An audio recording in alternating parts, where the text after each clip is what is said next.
La idea central de la presentación es trabajar sobre el estado del campo natural, o sea, la condición, y una línea de base a escala país y los principales desafíos. Y este tema no es capricho, o sea, es un tema que resulta de un proyecto que la FAO ha impulsado junto con el Fondo para el Medio Ambiente Mundial y la Unión Internacional de Conservación de la Naturaleza en 5 países. Somos, Uruguay es uno, son 5 países que representan una realidad sobre un tipo de pastizal característico.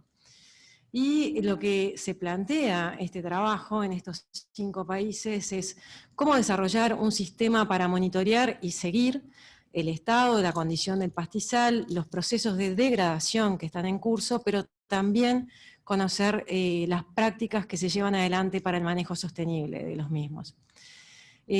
Propone hacerlo además con una característica particular, que es de manera participativa,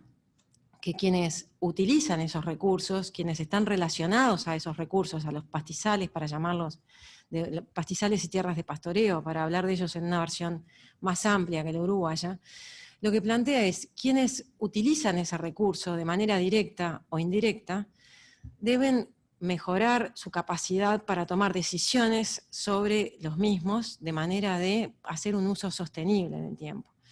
Para que uno pueda fortalecer las capacidades, lo que se plantea es hacerlo de manera participativa. Y probamos en Uruguay, junto con los ministerios, ICAF y la UDELAR, probamos un protocolo, o sea, un kit de herramientas sobre cómo hacer esa evaluación de manera participativa. Y sobre estos resultados es que hemos elaborado una línea de base, y sobre esta experiencia que se realizó a escala de país y en 2 paisajes piloto, es en la que yo voy a basar la presentación que les voy a hacer ahora y que voy a compartir con ustedes. Quería poner un poco en contexto porque dentro del público que está participando, muchos estamos muy metidos en el tema, otros no tanto, y la idea es que tienen interés. Entonces, quiero salir un poco de los problemas regionales e ir a tener una vista panorámica de qué pasa en cuanto a la degradación de tierras y pastizales en el mundo. Y hay 3 conceptos que quiero compartir. El primero es que las presiones actuales sobre la tierra, todo tipo de tierra, son enormes y se espera que éstas sigan creciendo en los próximos años. Lo segundo es que una proporción importante de los ecosistemas gestionados y naturales se está degradando. Si uno ve del 98 al 2013, que es para el último datos en los que este informe que hizo la Convención Internacional de Degradación de Tierra sobre el estado de la tierra en el mundo, señala que el 20% de la superficie terrestre con vegetación está presentando tendencias persistentes de disminución. Y si ponemos la lupa sobre las praderas y las tierras de pastizales, vemos que estos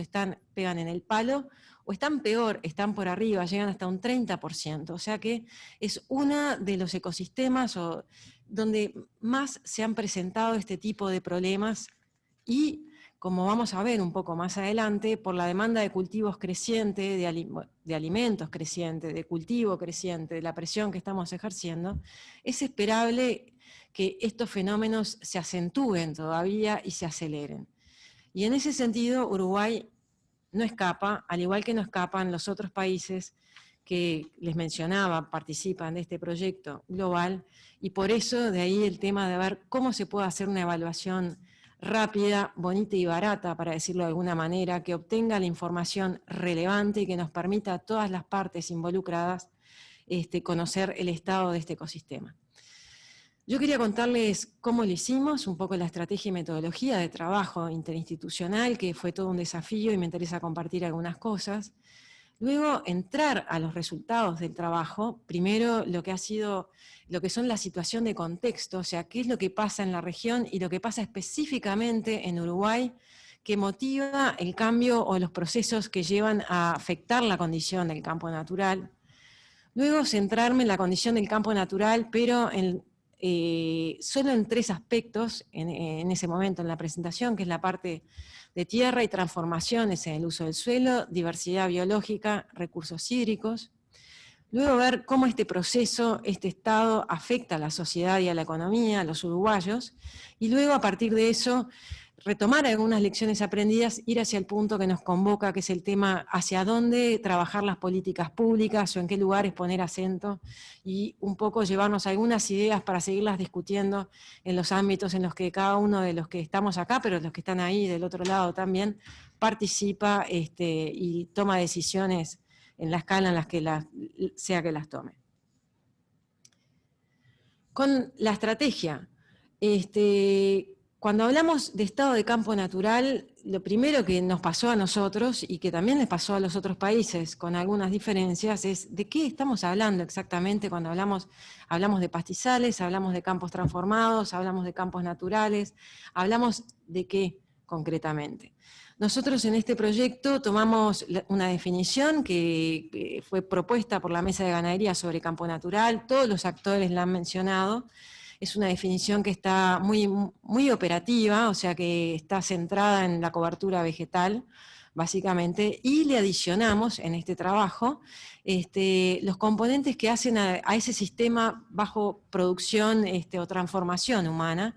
Le pusimos a la sociedad y a la economía, y luego otras variables ambientales que no estaban dentro de lo que era esa definición básica. Luego también nos surgieron otras preguntas, cuando hablamos del estado del campo natural y de una línea de bases, ¿qué le pasa? ¿Por qué eso pasa? ¿Cómo eso nos afecta? O sea, ¿cómo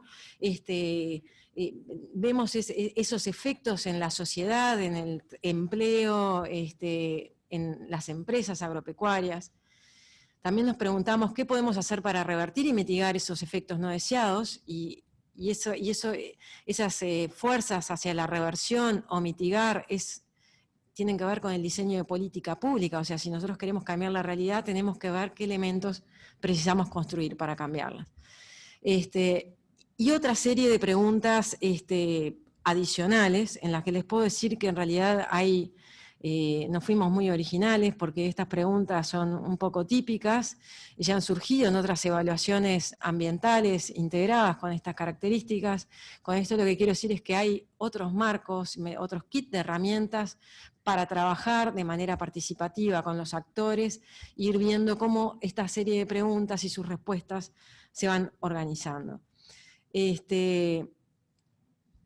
Otro de los aspectos clave es que, y es como el resultado de este trabajo, es que el campo natural es, ya lo han dicho todas las presentaciones, un recurso estratégico para el país,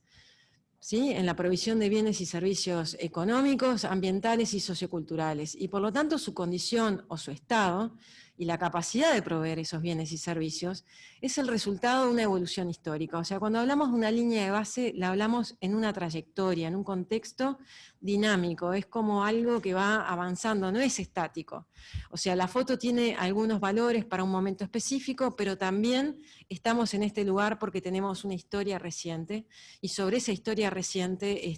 también queremos trabajar. Entonces, como les decía, nos hicimos varias preguntas, encontramos los kits de herramientas adecuados,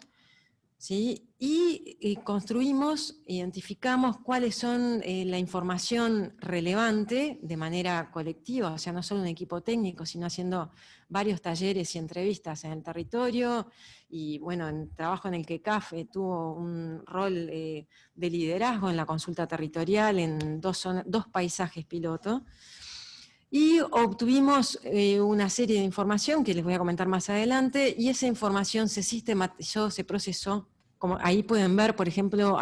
parte de los indicadores que hemos relevado, que hemos construido de manera colectiva en estas actividades que les menciono, estos talleres y entrevistas, son más de 100 indicadores. Del lado izquierdo hay una lista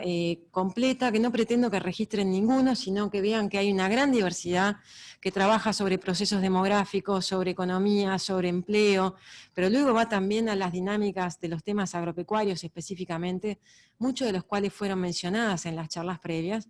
Y luego, si ven el rojo, hacemos un zoom a la derecha, vemos, por ejemplo, cuando hablamos de estado, de naturaleza y diversidad, hablamos de una cantidad de cosas que no es solamente del tapiz vegetal, sino que estamos hablando de reptiles, estamos hablando de mamíferos, estamos hablando de aves, estamos hablando de fragmentación de paisaje. mi idea es que se queden en la cabeza en este momento con una imagen de algo que es sumamente complejo, que implica un equipo de personas, y no hablo solamente de especialistas, digo, entiendo que todos tenemos un conocimiento interesante para hacer este tipo de trabajos, porque el sistema es altamente complejo y requiere una gran cantidad de información para conocer el proceso reciente, también para conocer exactamente cuál es la condición de la diversidad, de los recursos hídricos, etcétera, pero luego también para determinar el impacto en la sociedad, que en el fondo es la razón por la que hacemos esto, porque nos impacta y porque nos afecta en nuestra vida. Ese trabajo, yo les decía que luego se sistematiza, y acá pueden ver las 3 publicaciones que están ahora disponibles en formato digital, se las vamos a entregar una vez terminemos esta actividad, con la evaluación a escala de país y 2 evaluaciones a escala de paisaje. O sea que hay un diseño metodológico, hay un trabajo de consulta en territorio bastante activo, durante 2 años interactuamos con actores territoriales en el interior, pero también en Montevideo. Luego nos llevamos todas las partes de deberes, armamos tableros, coleccionamos esa información de las fuentes secundarias que existen, la trabajamos, la pulimos, la editamos en un lenguaje que sea accesible para todas las partes. O sea, estos trabajos tienen que ser capaces de que puedan ser interpretados, leídos, estudiados, diseminados por estudiantes, por docentes, por intendentes, por alcaldes, por agrónomos, por productores rurales, ni que hablar, pero digo, y termina como en esta fase. Bueno, sobre eso, ahora me voy a meter, o sea, ya les comenté un poco qué fue lo que hicimos, cómo lo hicimos, en qué termina y dónde ustedes pueden encontrar más información, pero les quiero comentar un poco qué fue lo que encontramos, que creo que es el otro aspecto que es un poco interesante. Cuando hablamos de las dinámicas, gran parte lo mencionó Navinger y los colegas argentinos hoy en la mañana y Pablo Boyano al finalizar la mañana, o sea, es evidente que a partir del 2000 se dan cambios en el mundo, en la demanda global de alimentos, materias primas y biocombustibles, y eso genera transformaciones históricas en los campos de la región. Creo que se pudo ver claramente de que las transformaciones son una constante, el acento y la intensidad es quizás lo que nos diferencia con Brasil y Argentina, pero todos los países estamos enfrentando desafíos con distinto nivel de madurez sobre nuestra situación. Con madurez me refiero incluso al desarrollo de elementos para atender nuestra realidad, no lo digo de una forma de que algo sea más o menos maduro que el otro, sino como distintas fases del proceso, incluso también en la superficie de praderas o tierras de pastoreo que cada uno posee y lo que considera de qué es ella. En ese contexto regional, la economía uruguaya tiene algunas particularidades. Crece a una tasa promedio del 4,4% entre el 2006 y 2016 y es uno de los países con mayor crecimiento en la región. El sector agropecuario impulsa el proceso, modifica su estructura y expande la frontera agrícola. Boyano y sus colegas hoy dieron unos datos muy interesantes sobre los cambios en cuanto a las regiones ganaderas, a la dotación, al aumento de lo que era la renta. Yo les quiero contar, sobre todo para los que no están tan al corriente, un dato que a mí me parece siempre que es clarísimo. O sea, entre el 2006 y el 2016, en el Uruguay se realizaron más de 30.000 transacciones por la tierra. Eso fue un equivalente de 7,5 millones de hectáreas que cambiaron de mano. Pero cómo cambiaron de mano es lo que me interesa comentarles. El 89% de las transacciones, casi 3 millones de hectáreas, ¿sí? El 40% de la superficie que cambió de manos, fue de establecimientos de escalas menores a 500 hectáreas. Hoy cuando hablábamos, y Pablo Perdomo mencionaba al inicio sobre parte de estos cambios y cómo la presión es asimétrica y qué es lo que pasa con los pequeños productores, creo que tenemos cifras muy claras sobre parte de lo que pasó y de los cambios que se dieron en la sociedad, que luego también se expresaron en lo que fue las tierras y los cambios en el uso del suelo. Yo quería agregar este dato porque me es instrumental para las conclusiones que voy a dar más adelante, o sea que también tenía cierto interés en socializarlo. O sea que el sector agropecuario impulsa el proceso de salida de la crisis, para decirlo de alguna manera, modifica su estructura, expande su frontera agrícola y obviamente al expandirlo, como también lo vimos, lo hace a expensas del campo natural. Estos son datos de lo que tiene que ver con uso del suelo y cambios en el uso. Lo pusimos en la convocatoria, la reducción de casi el 14% de la cobertura del campo natural. Estos son datos que en este trabajo que hicimos, pusimos la información, pusimos el Ministerio de Ambiente, la Dirección Nacional de Ordenamiento Territorial, trabajó esta información y la hizo pública de una manera muy accesible como es en esta publicación, pero el último dato sobre el que se trabaja y se obtienen son del 2018, ya eran imágenes satelitales del 2015. Eso lo quiero dejar marcado. Y también quiero dejar marcado que el uso del suelo, y por eso hacemos especial énfasis en esto, tanto el equipo de facultad como Marcos, como todos los colegas, porque el uso del suelo y sus cambios son indicadores de capital importancia para todos los grupos con los que hemos trabajado durante estos últimos 2 años. Es un indicador muy robusto,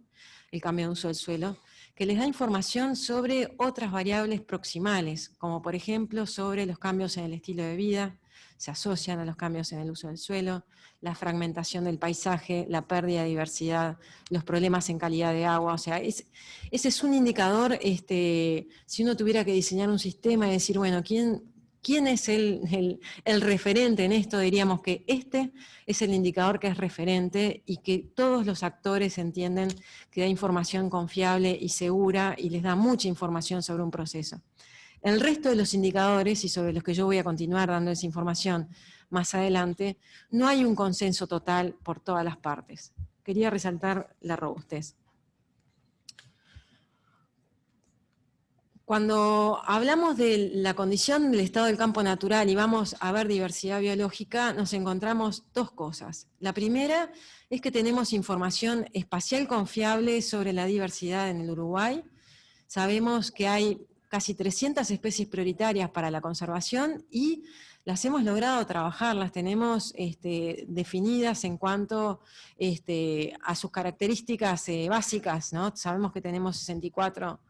tipos de aves, 14 mamíferos, 34 plantas vasculares, sabemos cuántas de las que tenemos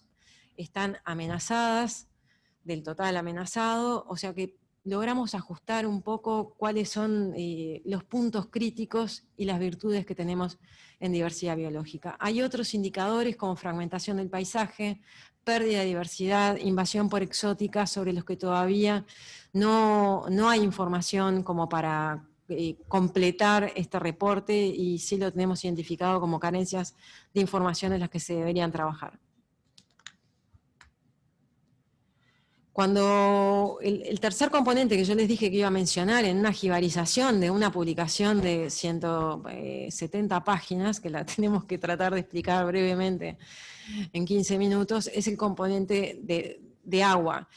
En cuanto al agua, a nivel de país, están los datos que pueden ver ahí, según el índice de calidad de agua que elabora la DINAMA, el 94% de los cursos de agua presentan una buena calidad.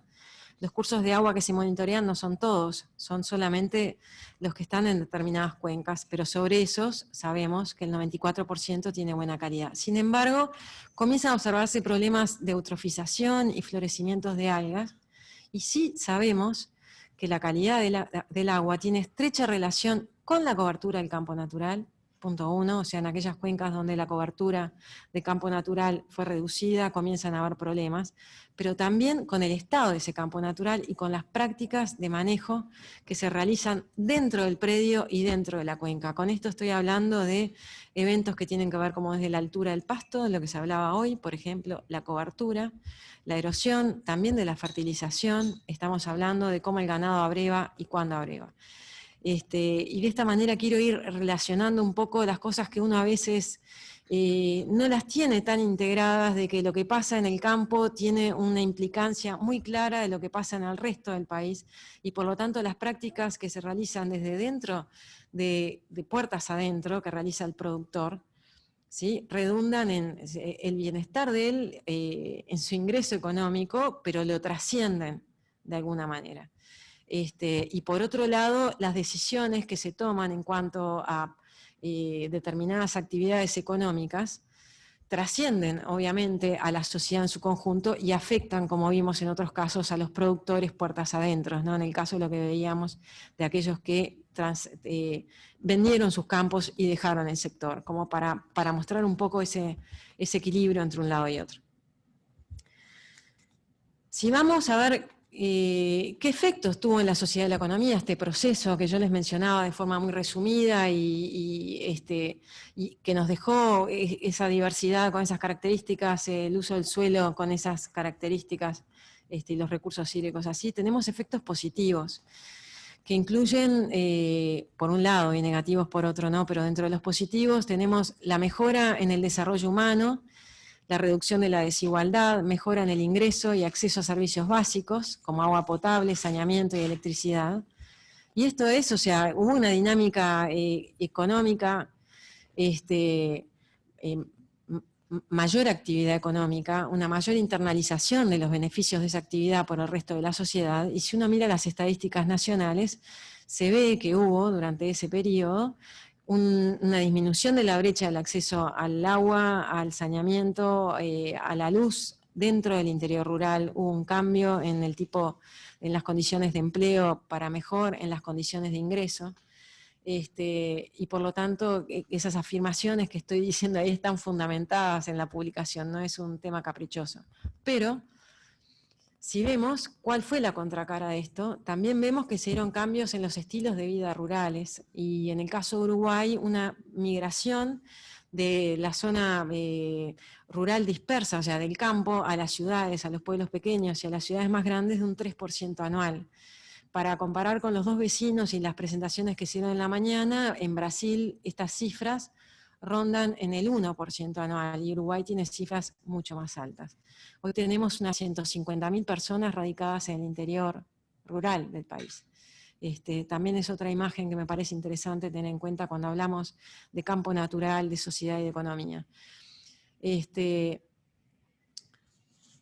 Y yendo ahí, ver un poco quiénes son los que toman las decisiones sobre estos campos y qué características tienen. Los ganaderos, tenemos unas 42.000 empresas en todo el país, según los últimos datos disponibles. De esos 42.000 tenemos unos 20.000 que están con establecimientos de hasta 500 hectáreas. ¿Sí? Y tenemos la mitad, sí, perdón, quiero repetir la cifra porque no tengo los lentes ahora y este es un dato que tenía que mirar, obviamente, no me los acuerdo de todos, que la mitad de los ganaderos tienen establecimientos de hasta 100 hectáreas, o sea que de esos 42.000 tenemos 20.000 que tienen establecimientos de hasta 100 hectáreas y manejan menos de 1 millón de hectáreas en total. Por otro lado, tenemos otra cifra interesante, que es que tenemos 2.900 empresas que manejan el 10%, perdón, 2.900 empresas que manejan la mitad de la superficie vinculada a la ganadería del campo natural. Estas cifras se acentúan si vamos a ver los agrícolas ganaderos, pero con esto quiero mostrar de que tenemos una pequeña cantidad de establecimientos que manejan la mitad de la superficie y tenemos una gran cantidad de establecimientos que tienen efectos en la superficie global del país menor. Por otro lado, es innegable la relevancia de los establecimientos pequeños y familiares en la producción de la base de la ganadería. Son los principales criadores donde se producen los animales que engordamos y que luego exportamos. Ahí tienen algunas características clave que las voy a retomar luego con las conclusiones, pero quería por lo menos identificar dos cosas en adición a lo que se dijo esta mañana. No quiero repetir sobre lo mismo, pero que hay un porcentaje muy pequeño de empresas que manejan una gran cantidad de superficie del país y sobre las que quiero entrar más adelante. La mayoría de los trabajos que revisamos, al igual que los resultados de las consultas que hicimos, tanto a escala país como los que hicimos en el territorio norte y sur, señalan algunas cosas. Se han dado transformaciones muy relevantes, pero a pesar de esas transformaciones, los campos naturales del Uruguay, quizás esa es una diferencia con los países de la región por ahora, logran mantener aún parte de sus características originales, en especial la rica diversidad biológica, y no solo del tapiz, sino más de 300 especies entre mamíferos, aves, etcétera, vinculadas directamente al campo natural. Y además todavía sigue contando con capacidad de brindar servicios ecosistémicos y de retener carbonos en los suelos. Ahora, al igual que el resto de los países que tienen pastizales, tenemos esa maldición de que, como las tierras agrícolas están casi agotadas en el mundo entero, todo lo que entra a la agricultura entra con áreas no agrícolas, y eso es lo que nos pasa con los pastizales. Pero Uruguay tiene un 93% del territorio con suelo productivo apto para explotación agropecuaria, y además el país espera y está haciendo todos los intentos por duplicar la producción de alimentos. Eso yo creo que rescata el tema de que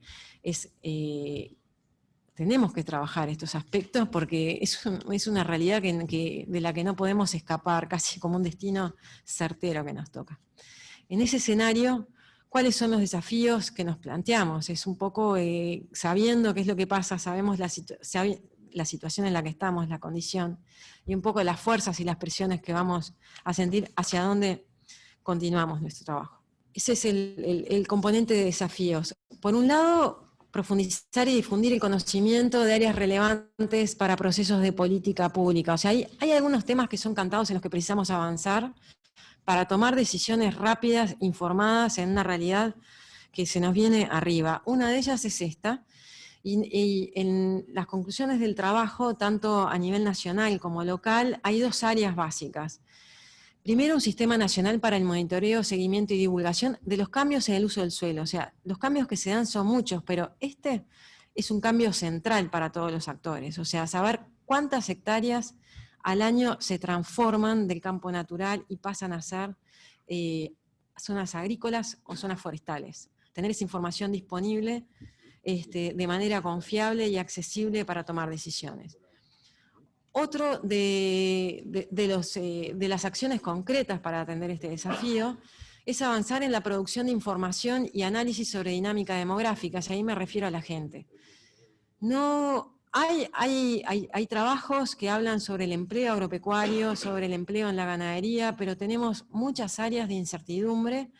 que nos afectan al momento de tomar decisión o que no nos permiten darle el valor adecuado al campo natural y a la ganadería en cuanto a la generación de empleo permanente, en cuanto a la participación de mujeres y de jóvenes, en cuanto a las necesidades de esas mujeres y esos jóvenes y esos hombres, en cuanto a la capacitación del trabajo, de cómo viven, cómo son sus casas, tienen luz eléctrica, si se van, por qué se quieren ir, todos factores necesarios si queremos trabajar sobre las dinámicas de movimiento de la gente del campo a la ciudad y de llamado de que gente se vaya al campo a trabajar y no tener los problemas que se están enfrentando. Pero para todo esto precisamos más y mejor información. Otro de los resultados del trabajo en cuanto como desafíos es seguir construyendo evidencia sobre los problemas de transformación y degradación del campo natural. Yo estoy segura que cualquier persona que está viendo esta charla tiene mucho más claro de que no se puede talar el bosque nativo, de que el bosque nativo es relevante, y me puede nombrar 7 u 8 especies de bosque nativo, y estoy sacando a los agrónomos básicamente sobre este tema. Pero, ¿qué sabemos del campo natural? O sea, ¿qué nos da el campo natural vis a vis su transformación? Cada hectárea que no tenemos, ¿qué es lo que perdemos? ¿Qué es lo que perdemos en fijación de carbono? ¿Qué es lo que perdemos en calidad de agua? Sobre todo esto todavía nos falta construir evidencia como país para tomar decisiones sobre cuáles son las alternativas que son mejores a futuro y sobre las que tenemos que balancear y decidir en algún momento. Y acá hay dos recomendaciones claras en cuanto a tema de agua: construir evidencia para incorporar en los diferentes instrumentos de gestión integrada de agua, sobre los beneficios y perjuicios de los cambios que se den, y luego también vinculados al carbono orgánico en el suelo, que es otro de los grandes indicadores que se le piden a estos países para que demuestren cuál es su performance en cuanto a la fijación de carbono y al carbono neutral y a los temas que se han venido hablando. Fue mencionado el tema de la necesidad de construir marcos normativos para la conservación y y uso sostenible, pero en este caso el desafío es específicamente para el caso de diversidad biológica. Quizás debiéramos revisar esto e incluirlos. Como mencionó Marcos, tenemos algunas metas definidas en la Estrategia Nacional de Diversidad, pero todavía nos queda avanzar en identificar y concretar áreas de prioridad para la conservación, de qué zonas son las zonas que debemos conservar, comunidades relicto, y ver qué actividades están restringidas o no dentro de algunas zonas. Creo que estos son temas en los que el país, y no es mi opinión personal, repito, este es el resultado de 2 años de trabajo con equipos de varias instituciones. Ya por último, como último desafío, línea de trabajo futuro que resultó de esta experiencia, es el mejorar la articulación, el diálogo y el compromiso entre el gobierno, la academia, la sociedad civil, el sector privado y sus organizaciones. Hay algunas áreas, algunas oportunidades que no estamos aprovechando como país, o sea, los diálogos en estos temas quizás podrían ser fomentados, desarrollados, promovidos en distintas instancias. A veces trabajamos en un clúster más cerrado de productor, técnico, institucionalidad agropecuaria. Uruguay ha realizado modificaciones en cuanto a la gestión del territorio, hay ley de ordenamiento territorial y desarrollo sostenible. Los gobiernos departamentales son un gran jugador en cuanto a la protección o transformación de sus propios territorios. Tenemos alcaldías, municipios, con esto quiero mencionar otros actores que todavía no participan de estos diálogos y que quizás debiéramos integrarlos si lo que queremos es lograr políticas de Estado, como se habló hoy en día. Luego también quiero rescatar algo que surgió en todas las instancias, que es la importancia del sector privado. Yo hice hincapié en señalar como las 2 puntas de lo que son los pequeños productores, que tienen una realidad realmente muy acuciante en el día a día, sobre el que ha habido algunos programas orientados al desarrollo rural y con algunas actividades secundarias vinculadas a una mejora en la sostenibilidad de la situación intrapredial. Obviamente es necesario trabajar los medios de vida y asegurar la sostenibilidad de los medios de vida de esta matriz tan rica de productores que Uruguay tiene y que lo diferencian de otros países. Pero hay otro sector con el que hemos trabajado un poco menos como país, y si pensamos tener transformaciones en cuanto a superficie, o sea, la mitad del área la tenemos en manos de muy pocos productores, y sobre esos productores tenemos pocas, hoy se mencionó, Pablo lo mencionó cuando habló de transferencia de tecnología, son temas en los que todavía no hemos tenido muchos avances, y bueno, la idea es quizás rescatarlos. Me avisan que tengo 2 minutos, pero quiero tomar las palabras de Fernando Coronel, que estuvo trabajando, liderando el equipo de CAF en la evaluación, y que no está sentado hoy acá, que una gran conclusión de este tipo de trabajo, él lo llamaba, hacía una pregunta cuando hizo las presentaciones, si había valido la pena realizar este trabajo de manera participativa, y parte del resultado de este tiempo es que en realidad sí es un trabajo que vale la pena, que se puede obtener información de calidad cuando uno trabaja de manera participativa, consultando a las partes. Lo puede hacer bueno, bonito y barato, o sea, hay información relevante y además saber qué es lo que importa y cómo importa es posible de conseguir y de elaborar en poco tiempo, o sea que hay una metodología. Sí, y solo sí, hay un compromiso por parte de los actores para trabajar este tema. Yo creo que ahí hubo un gran compromiso de parte de ambos ministerios y de las gremiales de productores y de la Universidad de la República, que fue posible identificar problemas, necesidades y respuestas en los territorios, y que es preciso continuar impulsando esfuerzos para seguir trabajando varios de estos asuntos que tenemos pendientes. Bueno, muchas gracias y esperamos sus preguntas.